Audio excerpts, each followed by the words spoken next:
આજના લેક્ચરની શરૂઆત કરીએ। મારું નામ છે જેનિશ પટેલ। લેક્ચર નંબર 1 માં આપણે મળ્યા હતા। પહેલા લેક્ચરમાં આપણે વાત કરી હતી સાદી અને સિમ્પલ। ભાઈ ધોરણ 11 નું ચેપ્ટર નંબર 12 કાર્બનિક રસાયણ વિજ્ઞાનના કેટલાક પાયાના સિદ્ધાંતો અને પદ્ધતિઓ। આ ચેપ્ટરની અંદર આપણે શું ભણવાના છીએ, મતલબ કે ભાઈ કાર્બન છે એ આટલા બધા સંયોજનો કેમ બનાવે છે, એવા બે ગુણધર્મો આપણે જોયા હતા અને એ બે ગુણધર્મો ઉપરથી ત્રણ અલગ અલગ પ્રકારના સંકરણ વિશે ભણ્યા હતા। sp3 સંકરણ, sp2 સંકરણ અને sp સંકરણ। sp3 સંકરણથી આપણે આલ્કેન નામની શ્રેણી આખી બનાવી હતી, પછી sp2 સંકરણથી આલ્કીન નામની આખી શ્રેણી બનાવી હતી અને sp સંકરણથી આપણે આલ્કાઇન નામની આખી એક સિરીઝ બનાવેલી હતી। આટલું આપણે ગયા લેક્ચરમાં ભણ્યા। હવે એ જે સંયોજનો આપણે બનાવ્યા હતા, હાઇડ્રોકાર્બન સંયોજનનું નામ કહેવાય ને કેમ કે ભાઈ હાઇડ્રોજન અને કાર્બન થી બનેલા હતા, એના સિવાય બીજી કોઈ વસ્તુ એની અંદર હતી નહીં। હાલ હવે જો વાત કરીએ તો આપણે જે કોઈ પણ સંયોજન કાલે છેલ્લા લેક્ચરની અંદર જોયા, એ દરેક સંયોજનને કેટલી રીતે લખી શકાય છે, પહેલા આપણે આજે એ કરવાનું છે। સૌથી પહેલું આવે છે અણુ સૂત્ર। આપણે એક સંયોજનનું અહીંયા નામ લખીએ, પેન્ટેન। હાલો ભાઈ, એક સંયોજનનું મેં નામ લખ્યું છે પેન્ટેન। સૌથી પહેલા એ સંયોજનનું અણુ સૂત્ર તો મેં કીધું હતું, સૌથી પહેલા નામ ઉપરથી ગોતી લેવાનું। પેન્ટ એટલે કે આલ્ક, એન એટલે કે આલ્કેન શ્રેણી છે। આલ્કેન શ્રેણીમાં 5 કાર્બન એટલે C5H12। આ થઈ ગયું એનું અણુ સૂત્ર C5H12, પેન્ટેનનું અણુ સૂત્ર। હવે આવે છે બંધારણીય સૂત્ર। ધ્યાન રાખજો ખાસ, બંધારણીય સૂત્ર। તો ભાઈ એનું બંધારણ કેવી રીતે લખાય છે? CH3 CH2 CH2 CH2 અને CH3, આ થયું એનું બંધારણીય સૂત્ર। હવે બંધારણીય સૂત્રમાં અલગ અલગ પ્રકાર આપ્યા છે। પહેલો પ્રકાર છે સંપૂર્ણ બંધારણીય સૂત્ર। પહેલો પ્રકાર શું કીધું ભાઈ? સંપૂર્ણ બંધારણીય સૂત્ર। એકદમ સહેલી વસ્તુ છે। અહીંયા જે બંધારણ આપણે લખેલું છે એ બંધારણને છૂટું કરી નાખો। હાલો, પહેલો કાર્બન તો એના ઉપર ભાઈ 3 હાઇડ્રોજન છે।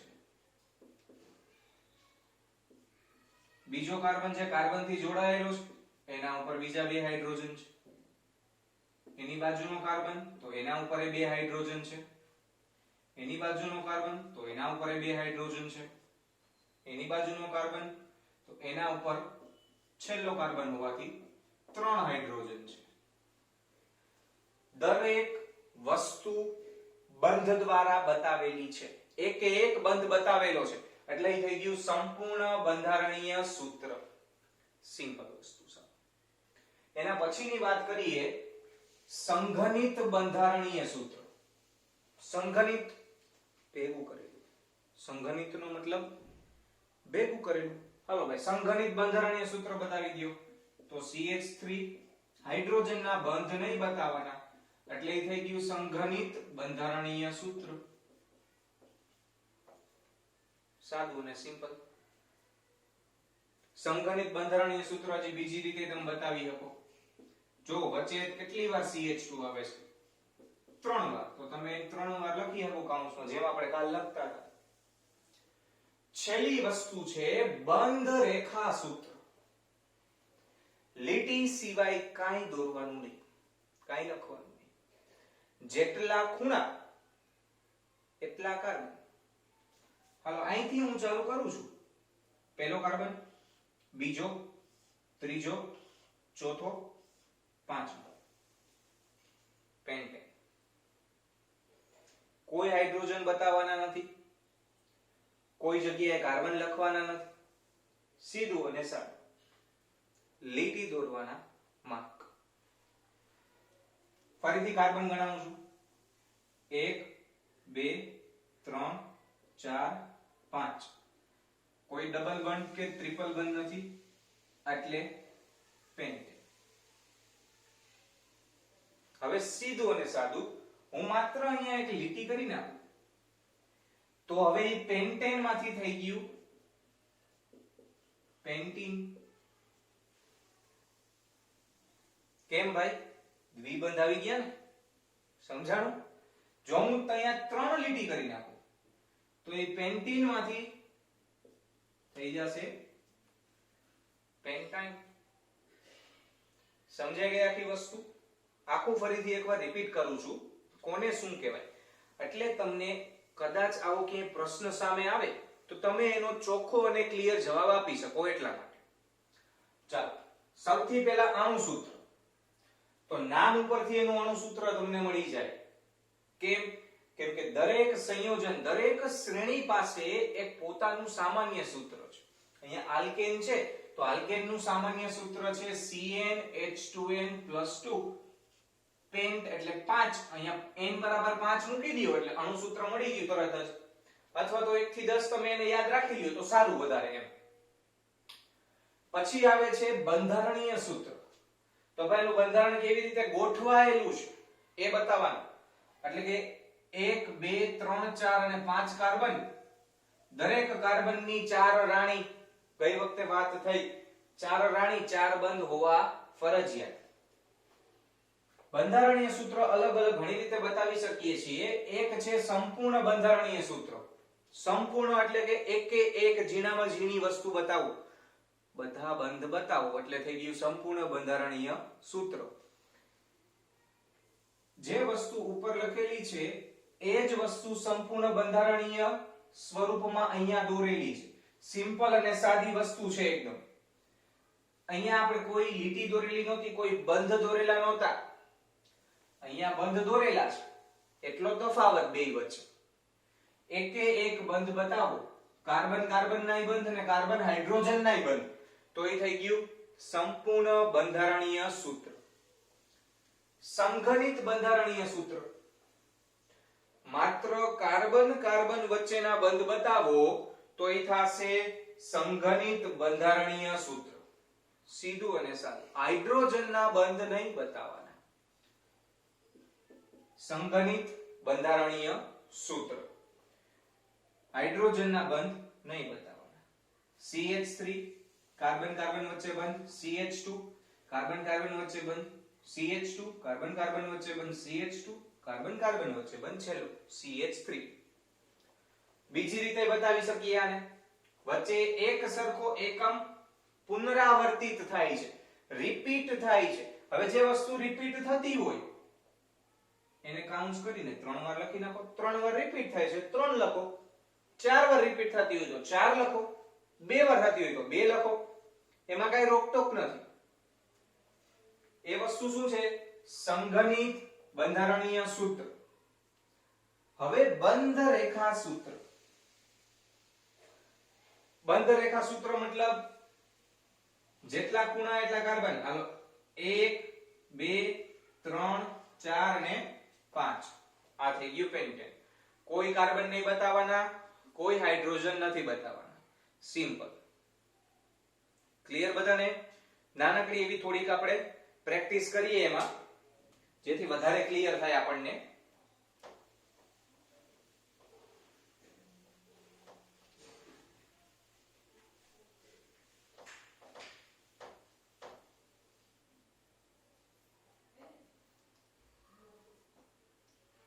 ચાલો, એક સંયોજન આપણે લખીએ છીએ અહીંયા, જેમ કે હેક્ઝીન. ચાલો, હેક્ઝીન બનાવવાનું છે. હાલો, હેક્સ એટલે આલ્ક અને ઇન એટલે કે આલ્કીન શ્રેણી છે. થોડોક આપણે એમાં ફેરફાર કરું છું હું. હવે 2 હેક્ઝીન બનાવવાનું છે. આગળ કંઈક 2 નંબર લખી દીધા મેં. 2 હેક્ઝીન. ચાલો, સૌથી પહેલા એનું અણુ સૂત્ર. હાલો આલ્કીન નું અણુ સૂત્ર કેના ઉપરથી ભાઈ? તો ભાઈ CnH2n ઉપરથી. હાલો CnH2n ઉપરથી એનું અણુ સૂત્ર શું બનશે? તો ભાઈ હેક્સ એટલે 6 તો C6H12 સીધી અને સાદી વસ્તુ સાવ બરાબર. હવે અણુ સૂત્ર ઉપરથી આપણે બનાવશું બંધારણીય સૂત્ર. ચાલો જી નંબર 2 ખાસ યાદ રાખજો. હાલો પહેલો કાર્બન, બીજો, ત્રીજો, ચોથો અને પાંચમો કાર્બન બંધ કાઢી નાખો. કેમ? હજી આપણે ખાલી સાદું બંધારણીય સૂત્ર જ બનાવવાનું છે એટલે હું બંધ કાઢી નાખું છું. 5 કાર્બન છે, હજી એક મૂકી દઈ 6 કાર્બન. ચાલો પહેલો કાર્બન તો ભાઈ ખૂણાનો કાર્બન હોય CH3. 2 નંબર આવ્યા મતલબ કે બીજા કાર્બન ઉપર દ્વિબંધ હોવો જોઈએ. ચાલો બીજા કાર્બન ઉપર દ્વિબંધ મૂકો તો એક આ બાજુ ને બે આ બાજુ, 3 તો થઈ ગયા, એક જ વધે એટલે કે અહીંયા આવશે CH. સેમ વસ્તુ આ બાજુ, બે આ બાજુ ને એક આ બાજુ તો એક જ વધ્યો CH.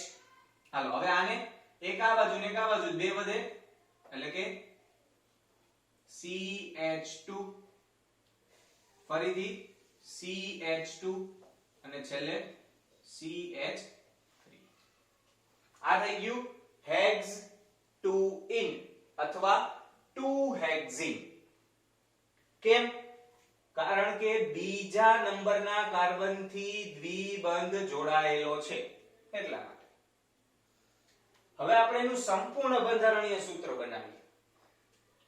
ચાલો તો હવે પહેલા કાર્બન ઉપર 3 હાઇડ્રોજન છે તો આ પહેલા કાર્બન ઉપર 3 હાઇડ્રોજન, બીજા કાર્બન ઉપર એક જ હાઇડ્રોજન છે અને એક દ્વિબંધ છે.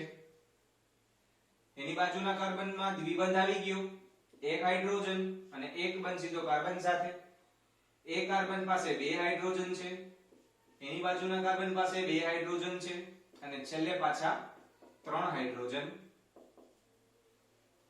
આ થઈ ગયું સંપૂર્ણ બંધારણીય સૂત્ર.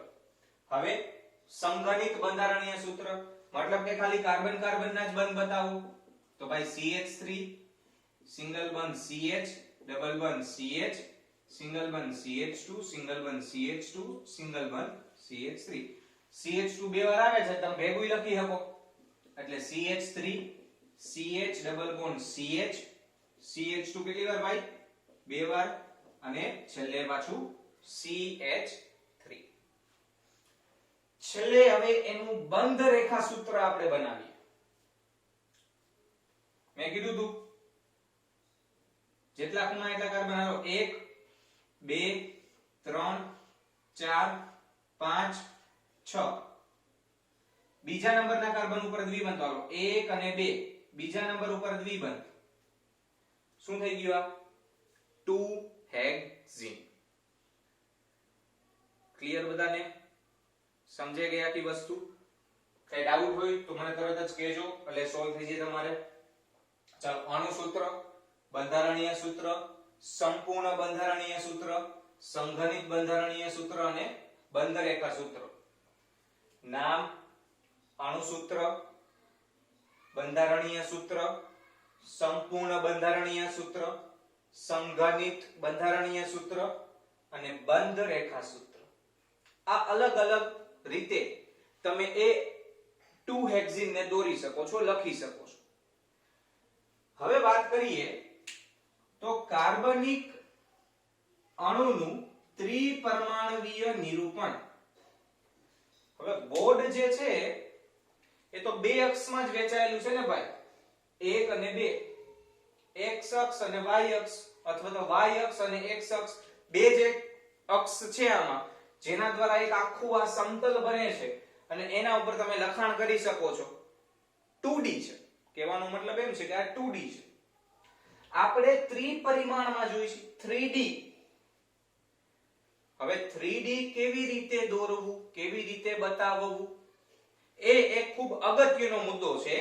કેમાં? ભાઈ કાર્બનિક અણુઓમાં. કાલે આપણે આકારની વાત કરી. આલ્કેન જે છે એ આલ્કેન sp3 સંકરણ ધરાવે છે અને sp3 સંકરણમાં ત્રિપરમાણુવીય આકાર હોય એટલે કે ત્રણે ત્રણ અક્ષમાં ગોઠવાયેલી વસ્તુ હોય. હમણાં હું બતાવું છું એ. તો અહીંયા જ્યારે એવી પરિસ્થિતિ ઊભી થાય કે તમારે 3D વિચારવું પડે, તો એ 3D વિચાર રજૂ કરવા માટે તમે 2D નો કેવી રીતે ઉપયોગ કરશો? એના માટે આ જરૂરી છે કાર્બનિક અણુનું ત્રિપરમાણવીય નિરૂપણ. આગળ તમે જેમ આનો ઊંડાણમાં અભ્યાસ કરશો એમ આનો ઉપયોગ વધતો જશે, એટલે ખાસ ધ્યાન આપજો આના ઉપર, નહીતર આગળ જતા તકલીફ થશે. સીધું અને સાદું. બરાબર? ચાલો તો હવે ત્રિપરમાણવીય નિરૂપણની આપણે વાત કરીએ. 2D આપણને ખબર છે, તો આપણે બ્લેક અને વ્હાઇટ માર્કર 2D માટે વાપરીએ છીએ. બ્લેક માર્કર અને બ્લુ માર્કર આપણે 2D માટે વાપરીએ છીએ. મતલબ કે સમતલના બંધ, જે સાદી લીટી દોરેલી છે એ સમતલીય બંધ છે, મતલબ આ બોર્ડ ઉપર જ છે. બરાબર? તો આ પહેલો બંધ અને આ બીજો બંધ, આ એક જ સમતલમાં થયા. સિમ્પલ અને સાદી વસ્તુ સાવ. CH CH CH CH. Clear? હવે જે આ લાલ પેન છે એ તમારી તરફ છે, આગળની તરફ. સમજાય છે? જોજો વ્યવસ્થિત. આ જે લાલ પેન છે એ તમારી તરફ છે, આગળની તરફ. અને જે આ ગ્રીન પેન છે એ મારી તરફ છે, પાછળની તરફ. એક જ મિનિટ હો, ચોખ્ખો ગોઠવી લો.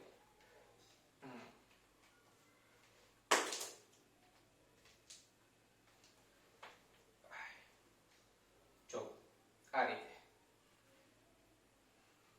સમતલમાં CH, સમતલમાં CH, સમતલમાં CH, સમતલમાં CH. આ જે છે એ આ ઘાટો કરેલો ભાગ છે, ફાચર જેવો છે, અવલોકનકાર તરફ. આ બંધ તમારી તરફ છે, જે જાડો કરેલો છે ભાગ એ. અને જે આ લીટી લીટી દોરેલી છે એ આ ગ્રીન પેન છે, પાછળની તરફ. ક્લિયર બધાને? હવે આપણે બોર્ડ ઉપરથી વસ્તુ વ્યવસ્થિત જોઈ લઈએ એકવાર. બે બંધ સમતલમાં હશે, એક તમારી તરફ હશે, આગળની તરફ, અને એક બોર્ડની અંદરની તરફ, પાછળની તરફ હશે. એટલે 3 પરિમાણનો અહીંયા પૂરેપૂરો ઉપયોગ થાય છે. એટલે તમારે જ્યારે પણ 3D ને 2D માં બતાવવાનું થાય કોઈ પણ કાર્બનિક અણુ માટે, તો તમારે સાદું અને સિમ્પલ એક જ વસ્તુ યાદ રાખવાની કે ભાઈ ઘાટો કરેલો ભાગ તમારી તરફ, ઘાટો કરેલો ભાગ તમારી તરફ, અને લીટી લીટી દોરેલો ભાગ પાછળની તરફ, તમારાથી દૂર, અવલોકનકારથી દૂર. એમ આ બે વસ્તુ ખાસ યાદ રાખજો. ઘાટો તમારા તરફ, લીટી પાછળની તરફ. એટલે તમને ક્યારેય પણ સમજવામાં તકલીફ ના થાય. ચાલો, આ વાત થઈ કે ભાઈ આપણે કાર્બનિક પરમાણુઓ કેવી રીતે દોરી શકીએ, કેવી રીતે એને બતાવી શકીએ. રિપ્રેઝન્ટેશનની વાત કરી. હવે આપણે ઓરિજિનલી એની અંદર ઉતરીએ. તો ભાઈ સૌથી પહેલા કોઈ પણ વસ્તુનું ભણતર ચાલુ કરતા પહેલા એનું વર્ગીકરણ કરેલું હોવું જોઈએ. ઘરે આપણી કબાટ હોય, એ કબાટની અંદર બધાય કપડા ભેગા ડૂચો કરીને નાખી દો, તો ભાઈ એમાંથી પેન્ટ ગોતવામાં વાર લાગે, ગંજી ગોતવામાં વાર લાગે, શર્ટ ગોતવામાં વાર લાગે. તમારે લાલ કલરનો શર્ટ પહેરવો હોય તો લાલ કલરનો શર્ટ મળે નહીં. તો તમે કબાટની અંદર દરેક વસ્તુને વ્યવસ્થિત રીતે ગોઠવેલી છે કે ભાઈ આ શર્ટની થપ્પી, આ પેન્ટની થપ્પી, અહીંયા ચડી ગંજી રાખશું આપણે. એટલે તમારે જે કલરની જે વસ્તુ પહેરવી હોય તમે તરત ફટાફટ એમાંથી લઈ શકો છો ને. એને વર્ગીકરણ કહેવાય. સેમ વસ્તુ જે કોઈ પણ કાર્બનિક સંયોજનો આપણે ભણશું, એ કાર્બનિક સંયોજનોનું વર્ગીકરણ આપણા માટે જરૂરી છે કે ભાઈ કઈ થપ્પીમાં કયા પ્રકારની વસ્તુ છે એની એક ગોઠવણ હોવી જરૂરી છે. સૌથી પહેલા બે મેઇન ખાના બને છે કાર્બનિક સંયોજનના, બે મુખ્ય ખાના. એક છે અચક્રીય અને બીજું છે ચક્રીય. નામ ઉપરથી જ મતલબ ખબર પડી છે. બંધારણની વાત થાય છે ચક્રીય અને અચક્રીય.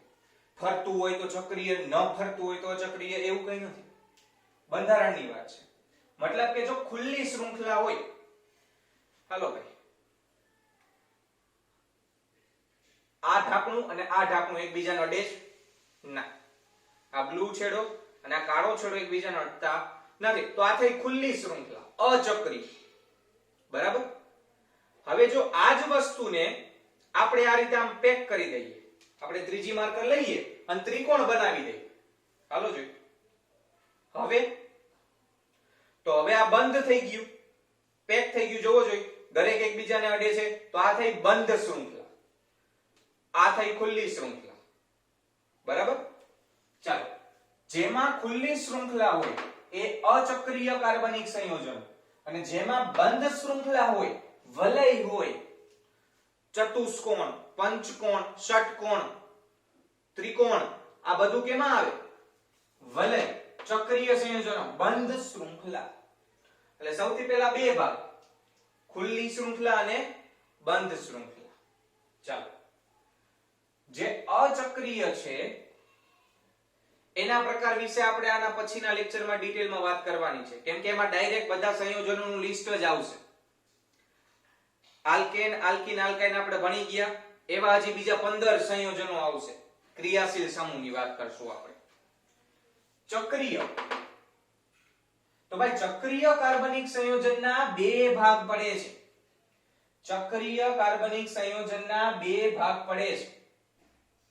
એક છે એલી સાયકલિક અથવા એલી ચક્રીય કાર્બનિક સંયોજનો. ઇંગ્લિશ નામની હું જરાક પહેલા વાત કરી દઉં.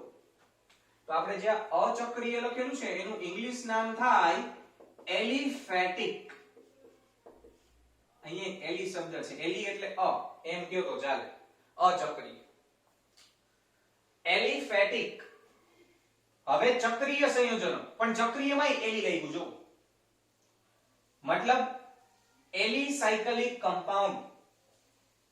તો એનો મતલબ શું? એલિસાયક્લિક કમ્પાઉન્ડ એનો મતલબ ઈ કે ખાલી છેડા એકબીજાના અડે છે. સાંભળજો ધ્યાનથી, ખાલી એકબીજા સાથે છેડા અડે છે, ઇલેક્ટ્રોનનો કોઈ ફેરફાર થતો નથી. એ કોણ? એલિસાયક્લિક. ખાલી ચક્ર છે પણ ચક્રની અંદર કંઈ ફરતું નથી. એલિસાયક્લિક, બંધ શૃંખલા. અને બીજું છે એરોમેટિક. હાલો ભાઈ, હવે જો આપણી પાસે એલિસાયક્લિક હોય જેમાં કંઈ ફરતું ન હોય, તો સામે એરોમેટિક છે જેમાં ઇલેક્ટ્રોન ચક્રની અંદર ફરતા હશે. હમણાં આપણે વાત કરીએ ડિટેલ. હાલો, એલિસાયક્લિક ના બે પ્રકાર, એક તો સમચક્રીય અને બીજું વિષમચક્રીય. સમચક્રીય કાર્બનિક સંયોજનો એટલે તો ભાઈ જેના દરેક બંધ કાર્બન થી જ બનેલા છે એ બધા સમચક્રીય. નીચે બીજું નામ આપ્યું છે કાર્બોચક્રીય. કાર્બન સિવાય બીજું કોઈ તત્વ અંદર છે નહીં મુખ્ય બંધમાં, તો એ શું થઈ ગયું? કાર્બોચક્રીય અથવા સમચક્રીય. હમણાં બધાના ઉદાહરણ છે. અને વિષમચક્રીય મતલબ કોઈ એક ખૂણે, તમારા ચક્રના કોઈ એક ખૂણે નાઇટ્રોજન, સલ્ફર, ઓક્સિજન જેવા પરમાણુ છે, બધા કાર્બન નથી, તો એ શું થઈ ગયું? વિષમચક્રીય. પણ એ વિષમચક્રીય કેવા? નોન એરોમેટિક વિષમચક્રીય કાર્બનિક સંયોજનો. એરોમેટિક ની વાત કરીએ તો એના 3 પ્રકાર છે. એક છે બેન્ઝેનોલ, મતલબ કે જેની અંદર બેન્ઝીન છે એવા. ફરીથી, પેલું છે બેન્ઝેનોઇલ, મતલબ જેની અંદર બેન્ઝીન છે એવા. નોન બેન્ઝેનોઇલ, નામમાં જ મતલબ જેની અંદર બેન્ઝીન નથી એવા. અને ત્રીજું વિષમચક્રીય, પણ હવે કેવા છે વિષમચક્રીય? એરોમેટિક. મતલબ કે અહીંયા કોઈ એક ખૂણે નાઇટ્રોજન, સલ્ફર કે ઓક્સિજન કોઈ પણ એક બીજો પરમાણુ હશે અને એ પોતે ઇલેક્ટ્રોન પણ આખા ચક્રમાં ફેરવતો હશે, એટલે એ એરોમેટિક થઈ ગયું. ફરીથી આખી વસ્તુ, આખું વર્ગીકરણ તમને યાદ કરાવી દઉં તો ભાઈ કાર્બનિક સંયોજનોના બે પ્રકાર છે, અચક્રીય અને ચક્રીય. અચક્રીય મતલબ કે ખુલ્લી શાખાવાળા સંયોજનો અને ચક્રીય એટલે કે બંધ શાખાવાળા સંયોજનો. ચક્રીય સંયોજનોના બે ભાગ પડે છે, એક એલિસાયકલિક અને બીજા એરોમેટિક. એલિસાયકલિક મતલબ કે બંધ શૃંખલાવાળા, બસ ઇલેક્ટ્રોન ફરતા નથી. એરોમેટિક મતલબ કે બંધ શૃંખલાવાળા અને ઇલેક્ટ્રોન પણ ફરે છે. ટેક્સ્ટ બુકમાં ભૂલ છે, સુધારી લેજો. ત્યાં એલિસાયકલિક ની જગ્યાએ અચક્રીય આપ્યું છે, એ સુધારી નાખજો. ત્યાં એલિસાયકલિક કરી નાખજો. હવે એલિસાયકલિક જે છે એના ફરીથી બે ભાગ છે, સમચક્રીય, વિષમચક્રીય. સમચક્રીય મતલબ કે બધા કેન્દ્રો પર કાર્બન જ છે, અને વિષમચક્રીય એટલે કોઈ પણ એક કેન્દ્ર પર કાર્બનની જગ્યાએ બીજો કોઈ પરમાણુ છે. હવે એરોમેટિક ની વાત કરીએ તો ત્રણ પ્રકાર એરોમેટિકમાં. બેન્ઝેનોઇડ મતલબ કે જે બેન્ઝીન ધરાવે છે એવા, નોન બેન્ઝેનોઇડ મતલબ કે જે બેન્ઝીન ધરાવતા નથી એવા, અને છેલ્લે વિષમચક્રીય મતલબ કે કોઈ એક ખૂણે કાર્બનની જગ્યાએ બીજો કોઈ પરમાણુ ધરાવે છે એવા એરોમેટિક મતલબ કે ઇલેક્ટ્રોનનું ફેરફાર કરે છે એવા. આ આખું કાર્બનિક સંયોજનોનું વર્ગીકરણ છે. હવે એક એકના ઉદાહરણ વિશે વાત કરીએ તો સૌથી પહેલું આવે છે અચક્રીય સંયોજન, મતલબ કે સીધી અથવા તો શાખીય શૃંખલાવાળા, ક્યાંક ક્યાંક શાખા નીકળતી હોય, બ્રાન્ચ નીકળતી હોય. જેમ કે અહીંયા જો બે પરમાણુ વાળું, બે કાર્બન વાળું ઇથેન, અહીંયા ચાર કાર્બન એટલે બ્યુટેન, પણ એક શાખા હોવાથી આઇસો શબ્દ લગાવેલો છે. એ નામકરણ આગળ આવવાનું છે ડિટેલમાં, ત્યારે વાત કરીએ. એસિટાલ્ડિહાઇડ, આ ક્રિયાશીલ સમૂહ આલ્ડિહાઇડ છે, અને બે કાર્બન હોવાના લીધે એસિટાલ્ડિહાઇડ એનું નામ છે. ડિટેલમાં ભણવાનું છે આગળ. પણ કહેવાનો મતલબ એમ છે, જો આમાં કોઈ જગ્યાએ બંધ ચક્ર બનતું નથી, સીધી રેખામાં છે બધા. બીજો પ્રકાર છે ચક્રીય. ચક્રીયના બે પ્રકાર. પહેલું આવે છે એલિસાયકલિક. એલિસાયકલિકમાં મેં કીધું એ રીતે માત્ર શું હશે? બંધ શૃંખલા, ઇલેક્ટ્રોનનું કોઈ ટ્રાન્સફર નથી. જોવો જોઈએ, અહીંયા એક ત્રિકોણ બનાવેલું છે. હાલો ખૂણા ગણો જોઈ. 1 2 અને 3. 3 હોય તો પ્રોપ, કોઈ દ્વિબંધ કે ત્રિબંધ નથી એટલે આલ્કેન, અને ચક્ર છે એટલે સાયકલો. સાયકલો 3 હોવાથી પ્રોપ અને sp3 હોવાથી કેન, એટલે સાયકલો પ્રોપેન. અહીંયા જો ખૂણા ગણો 1 2 3 4 5 અને 6 એટલે કે હેક્સ. કોઈ દ્વિબંધ કે ત્રિબંધ નથી એટલે n, અને બંધ હોવાથી સાયકલો, ચક્ર હોવાથી એટલે સાયકલો હેક્ઝેન. અહીંયા ફરીથી 6 છે એટલે હેક્સ. એક દ્વિબંધ છે એટલે ઇન, આલ્કિન, અને બંધ છે ચક્રીય એટલે સાયકલો, સાયકલો હેક્ઝેન. હવે મેં કીધું તો ઇલેક્ટ્રોનનો ફેરફાર નથી, મતલબ કે અહીંયા કોઈ પાઈ ઇલેક્ટ્રોન જ નથી, તો એ આ ખૂણેથી આ ખૂણે, આ ખૂણેથી આ ખૂણે એવું ટ્રાન્સફર થતું નથી, એટલે એને આપણે એલિસાયકલિક કીધા છે. આ કોઈમાં અહીંયા ક્યાંય દ્વિબંધ ફરતો નથી, અહીંયાથી આ બાજુ આવી જાય, અહીંયાથી આ બાજુ આવી જાય એવું થતું નથી, એનું કોઈ બીજું બંધારણ જ નથી, એટલે આ શું થઈ ગયું? એલિસાયકલિક. કેમ? ઇલેક્ટ્રોનનો ફેરફાર થતો નથી. આ બધામાં જો તો ક્યાંય કાર્બન સિવાયનો ખૂણો નથી, એટલે આ કયો પ્રકાર થયો? કાર્બોચક્રીય. એટલે 1 2 અને 3. આ ત્રણે ત્રણ કયા પ્રકારના છે? કાર્બોચક્રીય.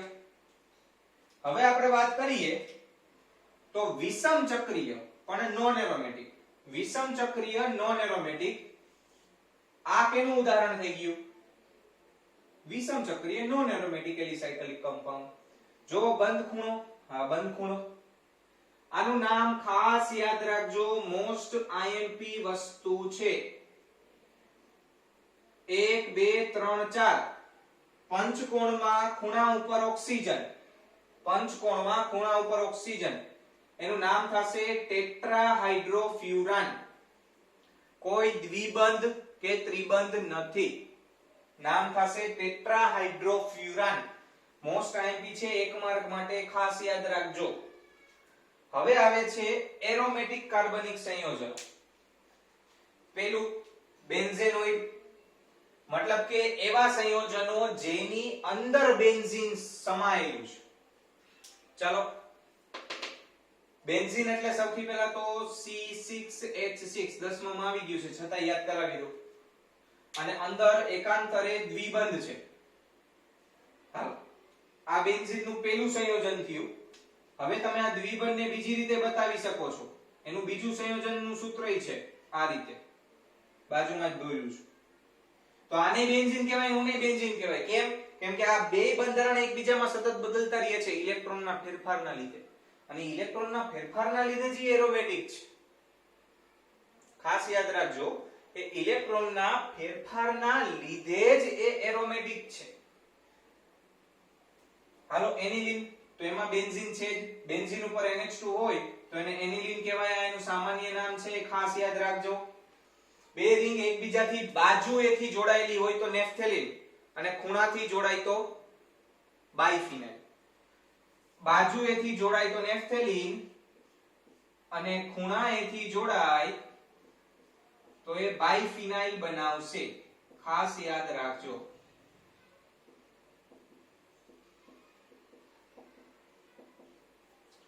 આમાં બેન્ઝીન આવે છે એટલે આ બેન્ઝેનોઇડ.